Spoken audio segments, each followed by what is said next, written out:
Today, we're making this delicious and creamy cauliflower risotto with seared scallops. In place of traditional arborio rice, I'm using cauliflower rice for a low-carb twist on this classic dish. To start, heat olive oil in a saucepan and sweat a diced onion until translucent. Add in some minced garlic and cook until it's nice and aromatic. Add some fresh thyme leaves. Add the cauliflower rice into the pan and cook that for 2 to 4 minutes. Add in grilled diced fennel and mix well. Deglaze the pan with white wine and cook until the cauliflower is tender. Add the LeGoût Cream Soup Base, which will bring a smooth, creamy texture and rich flavor to the risotto. Add the shredded Parmesan and fold gently into the risotto. Serve the risotto in a bowl.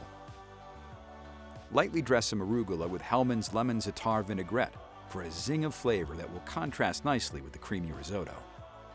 Top the risotto with the colorful dressed arugula and a seared scallop. Finally, garnish with some Parmesan and serve. This rich and creamy risotto makes an elegant entree without the carbs.